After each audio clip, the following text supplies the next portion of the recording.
Hello, welcome back to my channel. If you're new here, I post art-related videos, including tutorials, tips, and reviews. Now, I know I haven't posted in a while, but I am back to making videos again. Yay. And what better way to start off posting again than with an art haul? Now, these are some items that I have collected over the summertime. So there was Prime Day, and when things went on sale, I kind of got a couple of things here and there. So this is not all one art haul. You know, disclaimer, don't think you ever need to get this many supplies, but I'm just showing you the things that I've collected, and then I'm going to end up doing reviews on all of these items. So if there's anything that you want to see come out first, that you want me to review first, please comment down below and let me know. But let's just get right into it. So I'm going to have these in sections, I guess. So maybe like we'll start with the sketchbook stuff, and then we'll kind of go on to different things. So I do have some sketchbooks here. Now, I love trying out different sketchbooks. My top pick, number one pick sketchbook that I've ever found so far are the Etcher sketchbooks. Now I have the cold pressed, the hot pressed, and I even have their Perfection sketchbook. I have a really hard time recommending those sketchbooks because they're just so expensive. So I'm always on the hunt for a more affordable sketchbook that's pretty darn close to those. If you have the money to spend, those are always going to be my top pick. But I've got some sketchbooks here to try out. Now, I do have other sketchbooks that I've been trying in the meantime, but these are just the newest ones that I've picked up. So let's start with these two, which is the Arrtx. This is the cold pressed watercolor paper. Now, these do say 100% cotton, and I will always say, if you want your watercolors or whatever water-based medium that you're using to work the best for you, you do want to use 100% cotton paper. So I've got their hot pressed and their cold pressed here. Now, I wish their cold pressed came in this bigger size, but I think when I bought these, they were unavailable at the time or something. So this is the hot pressed one, and so this is the cold pressed paper. Oh, okay. I do like that this can lay down flat. Oh, and the pages are perforated, so I do like that. They seem pretty thick, but the texture on these pages, I don't know. We'll have to see. Oh, this one's already starting to rip a little bit. And do they have a pocket in the back? No, this one doesn't have a pocket in the back. And it's just got this whatever paper in the front. But they seem pretty thick, but it's not super textured. So if you like a more smoother cold press, that might be nice. I wasn't sure if I was going to like the front of these sketchbooks, but I kind of like it. It's almost like a vintage. Oh, this actually can come off. Oh, it's like a sleeve for it. Wait, is it? No, it's glued on there. Oh, that's interesting. Okay, so I guess if you wanted to, you probably could rip that off, and then it's just... Okay, that's kind of neat. I don't know why it's like that, because I feel like that would be pretty easy to rip. Or maybe you could stick some stuff in there. Actually, you know what? I'll probably end up sticking these in there to keep them. Maybe I'll cut it so I'll know that one's the hot pressed and one's the cold pressed. Okay, this lays flat too. Oh, and this is going to be a bit more of a toothy hot pressed sketchbook. Okay. Now, I don't want to start reviewing these already, so I'm not going to go into too depth, but it is nice and thick. So what did this say these were? For the GSM, it's 300 GSM for the hot press and 300 for the cold press as well. So they are thick papers, which is nice. So you probably could end up doing, you know, a watercolor wash on this and then come over top with some colored pencils. So we'll try some different mediums in those sketchbooks there. Then I've got some Pentel, or I believe this is the Lightwish brand. This is Lightwish. I think this is Lightwish as well. I just can't see it on here. But the one thing I don't like about this is the cover. I didn't think it was going to be so shiny, and it's got like almost like an upholstered kind of feeling to it. Not sure that I'm loving that. And again, this is the cold pressed one. It's 100% cotton, 300 thickness, so I like that. Oh, this one's actually got pretty nice textured, and the binding's a little bit different in this one as well, but it can lay pretty flat, so I like that. I'm just not a huge fan of the cover, but maybe it'll grow on me. And this is their hot pressed paper. Oh, okay, that is like not one of the papers. Oh, no, this is much smoother compared to the Arrtx one. It's perforated. This one's perforated. I don't think this one was. No, so these ones aren't perforated, so you can't tear them out, but these are. But it'll still lay nice and flat, so I like that. And these ones do have the pocket in the back for both. Yeah, I like these ones, so I'm really interested in trying out the Lightwish ones because I have tried a smaller one before, and I really liked the cold pressed paper of the Lightwish. So hopefully those will turn out good. Then I've also got this Ohuhu. This is their marker paper, I'm pretty sure. And I dabble with alcohol markers every now and then. So I do have quite a big set of Copics, but I'm also thinking of getting the Ohuhus and trying out some of those. But I've got this sketchbook that I want to try. Oh, this paper seems a little dark. Like it seems a little on the gray side. Let me just grab this paper. Yeah, that's definitely a lot grayer, which is weird because most marker papers are like white because you want the markers to show up as bright and vibrantly as possible.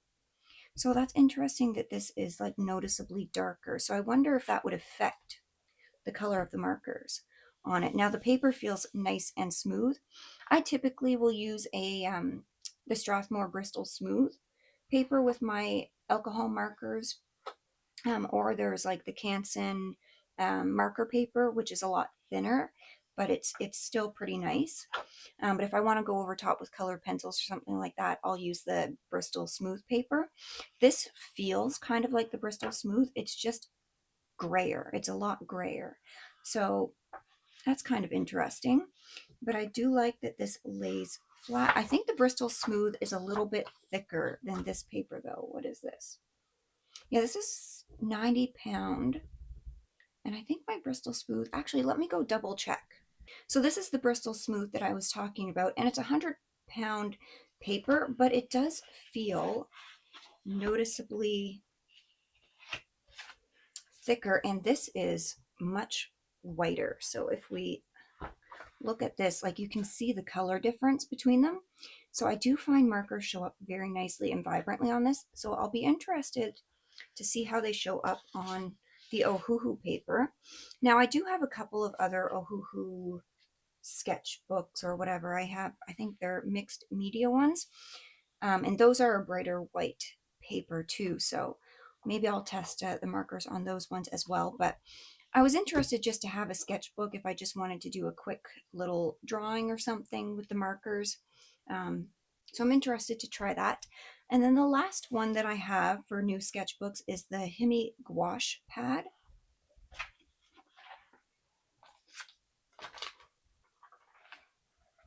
Oh, it's a block. Oh, it's glued down. Oh, that's interesting. Okay, yeah, you remove the sheet by inserting the palette knife.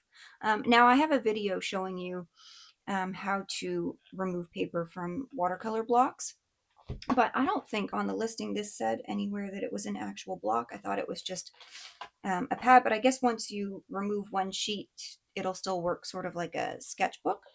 But I liked that it was sort of ring bound because then it could lay flat, or you could even, you know, stick it over like this. But that's interesting that it's, and it is only 98 pounds, so it's a little bit of a thinner paper for like watercolor. And it is a little bit textured. I wouldn't say this is cold pressed at all. It's probably more on the hot pressed, maybe even like mixed media. But that's interesting that it's a block.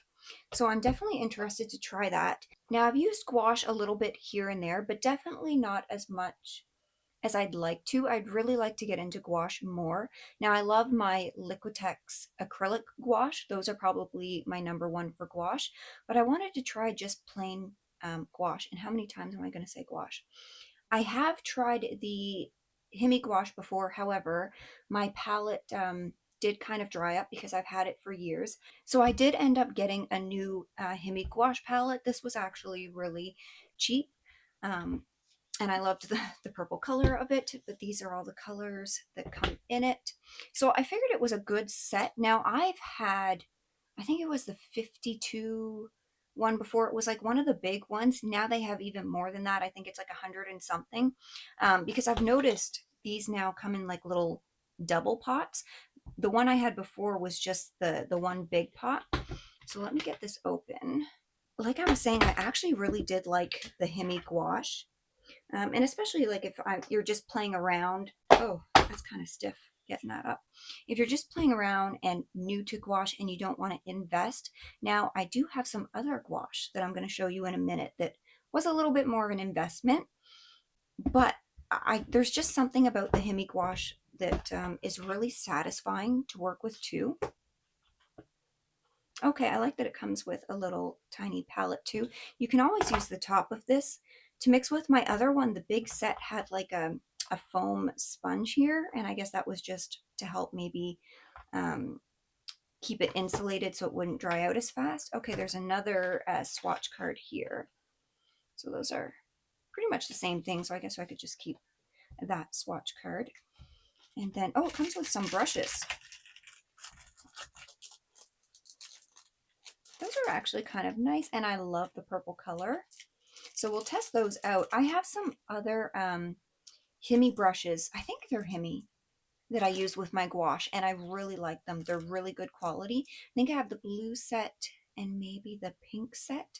So I think one's a filbert set and one's a round brush set, but they have different sizes, and they are really, really good, well-made brushes. So I kind of like that. I'll have a few more to try. And then let's get these out. Yeah, so these are, I like the concept of having the two different wells in here because I found one big one. Mine dried up way before I could even get halfway through it. Now there's videos showing you how you can like add water to it, mix it up. I mean, for the price of this gouache set, I just bought a new one, whatever. Okay. I'm not going through all that hassle. If I have to try to make the product work for me, is it really that worth it? Apparently it is because I did buy another one, but keep that in mind. So I do like that they give you these two little, but now I can't get that out. These two little, oh, these colors are kind of close together though, but they're really pretty. So I do like that they give you a little bit less, but more colors to try. And honestly, I would not get one of the big gouache sets like the 52 or the 100 and whatever. That's just way too many colors, especially if you're starting out. You're never going to know what colors to pick, what to do with that. So stick with something a little bit smaller, a little bit manageable. And then as you like it, if you decide that it is something that you like, then you can always add colors to it. Now, oh, sorry, I'll try to like cut that out because that was a little loud.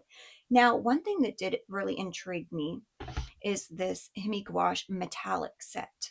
I don't know if I've ever used metallic gouache or watercolors before, but it comes with these colors here. And I think this is a double one too. Oh, this has, I wonder what that's for. It's just like a silicone thing. Maybe it's just to help seal it. Because like I was saying, my bigger palette had something like that, but it was stuck to the top of it. But look at those pretty colors. Oh my gosh, those colors are so pretty. The purple's pretty, the gold and silver. So I'm really excited to try these out too. This was just sort of like a fun something to try. And then speaking of gouache, like I said, these ended up going on a deep sale when I was looking into gouache. So I ended up getting the Winsor Newton set first. So this is, oh, there's still more plastic in here. Okay, well, I tried to take all the plastic off everything before I started going. These were all packaged individually in plastic sleeves. I was not editing all that out. So I took all the plastic off everything that I could. But you can see the colors that come in this set. So we've got primary yellow, permanent yellow deep, spectrum red, primary blue, ultramarine, permanent green middle, yellow ochre, ivory black, and zinc white. So if you were just starting out, this is the palette that I would say go with. So this is a split palette. And what do I mean by split palette? People usually say start with your primary colors. So that would be like your yellow, red, blue. But I like doing a split primary color where you've got cool yellow, cool red, cool blue, warm blue, and so on. And then you've got a green for easy mixing. You've got a yellow ochre. So you mix a little bit of your red in there. You've got your burnt sienna. You mix a little bit of black. You've got your burnt umber or sepia.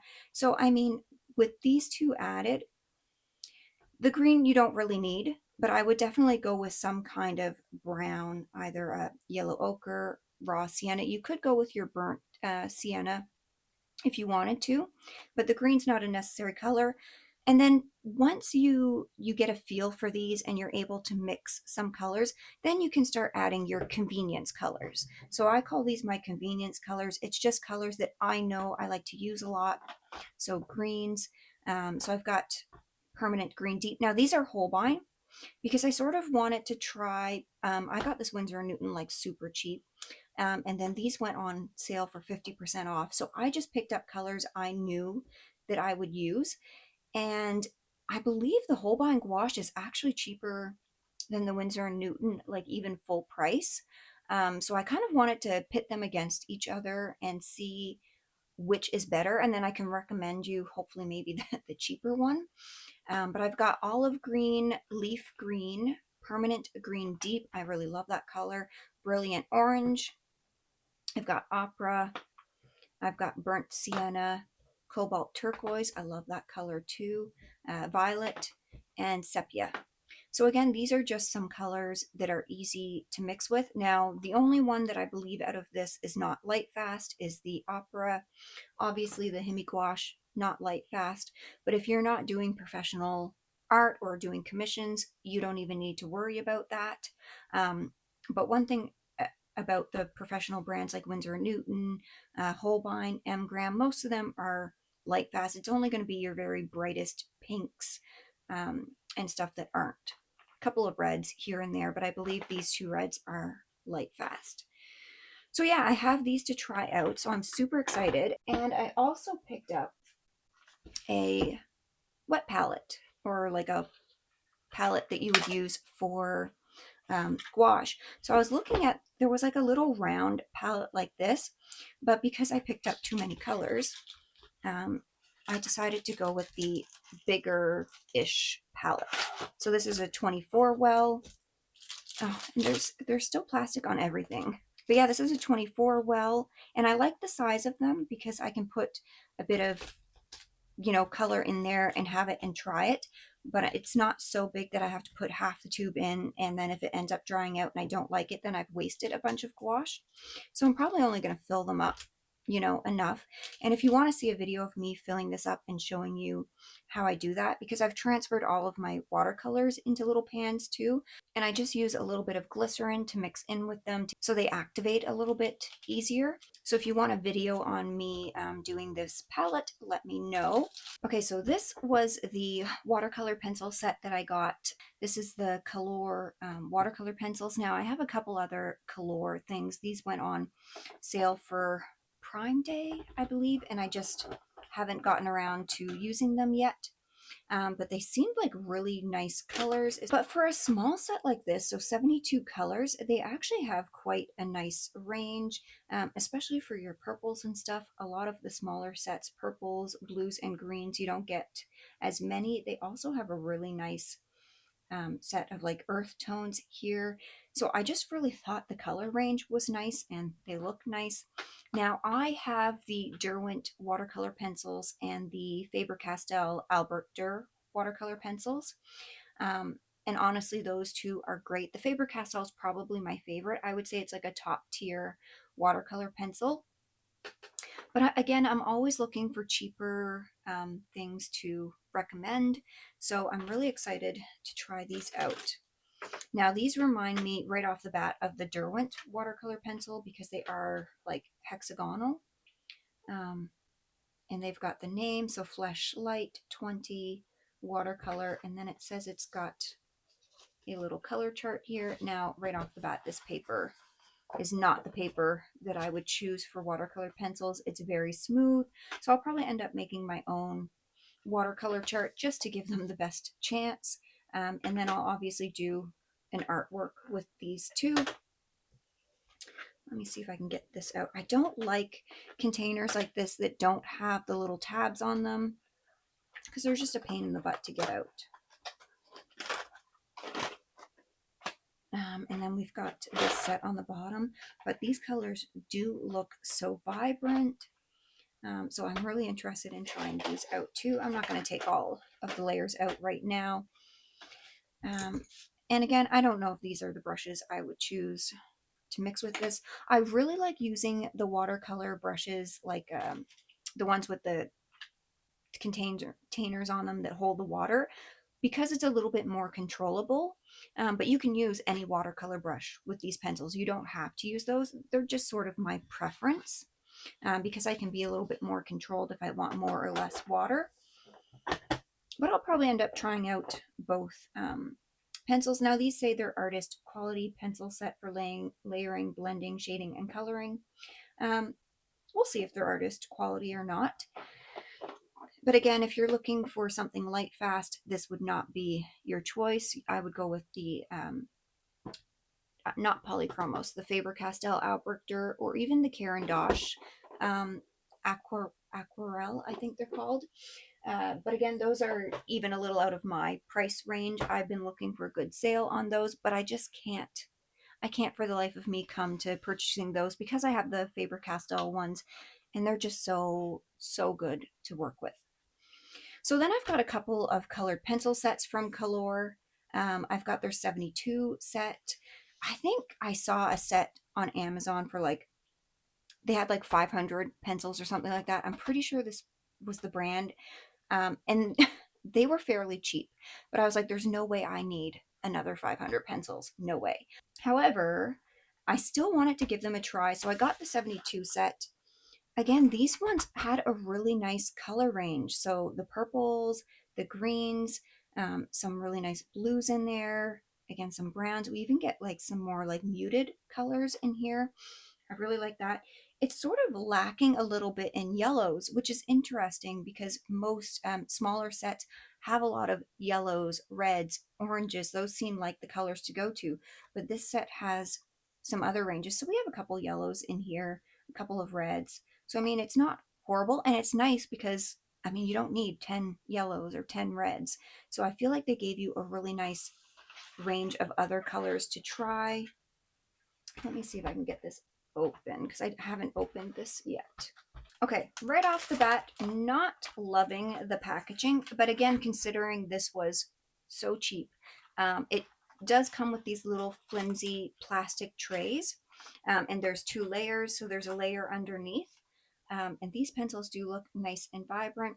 So we've got, that's probably the light fast rating on there. But again, these would not be light fast at all. Now there's a few colors that are just light fast because that color is light fast. But I would not pick this brand if you're using them for professional art or commissions or anything like that. You know, and I could be wrong. Maybe there's more colors in there. And once I do a more in-depth review, I'll kind of decide whether you could use it for that or not. But we've got the brand here, the number, the light fast, and the name. And see, this is something you get with cheaper pencils too, where it's not quite centered. So sometimes when you're sharpening these, because they're off center a little bit, they can be a little prone to breakage. So let's grab another one here and just see. Okay, that one's better. So it could just be a couple of them, but I find sometimes with the cheaper pencils like this, the quality is a little hit and miss. But honestly, if you're paying, you know, $15, $20, maybe even less, I think I paid less for this set than that. If I get a few pencils that break, does it really matter? The only thing I don't like about cheap little sets like this, let's say you end up falling in love with a specific pencil, you can't get them open stock. So you've either got to find the smallest set that that one pencil's in and repurchase that whole set, whereas the more professional colored brands like Prismacolor, Faber-Castell, you know, all those other brands, you can get them open stock.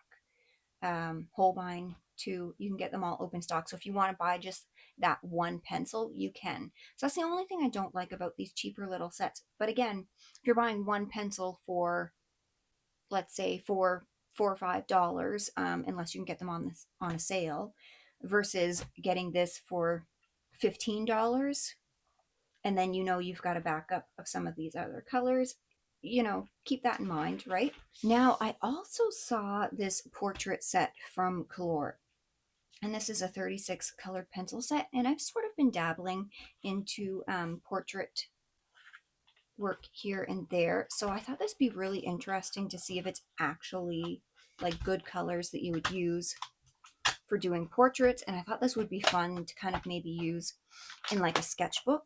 I really like, you know, this sketchy look here for doing sketchbook work. You can get it done really quick. Oh, this one comes with a little swatch card. Oh, and it comes with, what is this? Oh, maybe it's just showing all their other brands. Ooh, those are pretty. The macaroon colors, macaron, whatever you want to call it. Oh, those are pretty. Okay, it comes with a nice little pamphlet here. Oh, it actually comes with like a little tutorial. Oh, maybe we'll try that. That's really cool. Okay. Doesn't really tell, well, it tells you a little bit of what colors they're using, I guess, like peach, salmon pink. Okay, that's really interesting. And then on this side, it's just giving you what other brands they have, charcoal pencils. Oh, they have some colored charcoal pencils. Different things. They have so many. Oh, yeah. So you can see here, this is the 500 set. I saw that and I was like, heck no. Heck no. Now, if these were the most amazing pencils in the world, maybe. But I definitely don't need that many. And then these are the colors down here. So these are actually some nice colors for portraits. I mean, I would have liked to maybe see some purples, like a couple of purples in here for like some shadows. Maybe. But yeah, I mean, you could mix a couple of colors to get them. But yeah, it's not bad. It's not bad. And I do like that they give you like a little tutorial. So that's really interesting. Now we are nearing the end, I promise. The second to last thing that I have are these Ohuhu dual tip journal pens. Now these are watercolor markers. And I was really interested to try these out. So let's just grab one here. So they are dual ended. So you've got like your little tiny bullet point nib, and then we've got a we've got a brush thing here. So I like that it's a brush thing. These reminded me a lot of the Tombow watercolor markers, and I have a lot of the Tombow, so I'll probably end up comparing these to those just because I have a lot of those. But I liked that this came in a case already. Now I think this was the 80 set. Yes, I think this was the 80 set. And for the journal tip, so they had a bigger set, but it wasn't called the journal pens. It was called something else. And the reviews on that one wasn't as great, but I think it went up to either 100 or 120.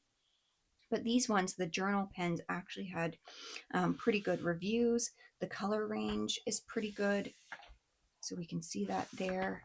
Looks like it comes with oh, okay, it comes with a swatch card that you can do, and then it comes with one already done. I like that, but sometimes the ones that are already done aren't really accurate to the colors, and then it just comes with this. But now these are watercolor pens, like they're water based, so they're different than alcohol markers. So I like these, especially if you're using them in a sketchbook, because they won't bleed through, or they shouldn't bleed through to the other page. Like if I use my Tombow markers, because it's a water-based medium, it won't bleed right through, so you can still work on the back side of the page. Whereas if you use alcohol markers on paper that's not meant to take alcohol markers, it will just bleed right through.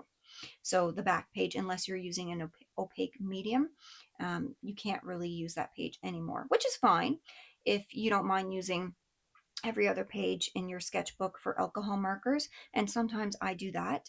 But I thought these would just be really fun to try and like lay down one layer and then maybe go over top with colored pencils in the sketchbook, or even if I just wanted to do like a quick little illustration. And it did have a really nice color range for these, so I'm really interested to try these out. And then the last thing that I got was these acrylic brush markers. Now, I've tried Posca markers before. I've gotten a few here and there in different art boxes that I've gotten, so I've collected some over the time, but I've been looking for other ones to try. Now, this is a big set. It's 240 colors. You do not need a big set like this, but this was so darn cheap. I was looking at the Arrtx, I believe, and the Ohuhu ones, and I was kind of looking through some of the reviews, and these ones seemed like they were getting better reviews, not gonna lie, and they were a whole heck of a lot cheaper. So that's why I picked these ones. And I think it came in different sets. Like I think it went from a 120, 160 to 240. So of course I had to get the big set. But these do have the colors on the bottom here. So I'll show you that. So it's a huge range of colors. And it even comes with some fluorescent colors here, but I thought these would just be so fun to play around with, either in some sketchbooks or whatever. Oh, that's cool. It comes with some extra nibs. So I suppose if you're using a certain one and the nib runs out, you can buy some extra. I wonder if you can get extras, like just buy the extras. It comes with a really big swatch card, and it does have numbers on them, which I like, uh, but it's sort of color coordinated, but it's a little jumbled up. This is not how I would have them. Actually, let me get the plastic off real quick because everything comes in plastic now. Okay, so let's just grab one of these. And I do like that these come in compartments. So I think it's meant to kind of lay it like this. And it's almost like it's already in like little things that you can just pull the markers out with. I do like that, that you can kind of just store it like this. Or I guess you could store it upright like this, but I think they're meant to go on their side. So I like that you can see the actual color in there, and it does have the number on the end of it. And it does have like a ball thing in it to mark it up. But I like that for these, like it's ready to go. So let's grab something and just try this out here. Oh, look at that. That is such a pretty color. I like that they're just ready to go. So like for acrylic markers like Posca, you got to shake it up, and then you got to like tap on the nib and wait for the acrylic ink to come out, and like ain't nobody got time for that, I'm just gonna say. So I like that these I can just like open it up, boom, and it's ready to go. Give it a little shake, and those are laying down good, and it's already dry. Like these are just so cool. So I really wanted to try these out. I'm probably I may end up reordering them a little bit. I don't know. I can see the way they did them, like pinks, yellows, you know, a little bit darker, like orangey peaches, reds, purples, your blue purples. You've got like different. So they do have them in kind of color families, but they're a little bit jumbled up for me. And just looking at the swatch card here, like I don't even know where it begins. So this is going to take a while, like 7:30. Like where the heck is 7:30 in here? To try to find the ones to swatch. So I may just end up making my own swatch card because I think it would take me an hour just to find, like even just looking here for, 30 seconds or whatever. I can't find 7:30, so I'm probably just going to end up doing my own swatch card or taking them all out and reordering them. But again, you know, that's a lot of work. So we'll see. We'll see if I end up swatching them all, but it might be fun to just pull some out, use it and put it back in because you can see the colors. It is, the color is actually pretty accurate. But again, these are just something fun that I want to play around with in sketchbooks and stuff. So things like this, I don't necessarily feel like you need to swatch out to know the accuracy of every color. Same with alcohol markers. Like you just grab one and go with it. Now, if I want to be like very specific and, if I'm doing a portrait or an animal portrait like a dog and I need a very specific color, then I'm going to look through my swatch book of my colored pencils and pick the one that's close to it. But for just something fun like this, I don't know if it's very necessary, but yeah, that's everything that I got for my haul. I know this was a lot of stuff, but again, like I said, this was over like a couple of months. And so I'm really excited to finally dive in and start playing with some stuff. I really want to play with these. So let me know which ones you want to see reviewed first. And I'm probably going to end up doing, so my plan for my channel going forward is I'm still going to do my tutorials, but I kind of want to incorporate a little bit more sketchbook work. So I might have like some sketchbook sessions here where we kind of play with things and we do a little bit more looser stuff in the sketchbooks, and then I'll have more detailed drawing tutorials as well. But if you guys want to see specific things or like certain tutorials or certain content coming up, please let me know down in the comments below. But thank you so much for watching if you made it this far into the video, and I will see you in the next video. Bye!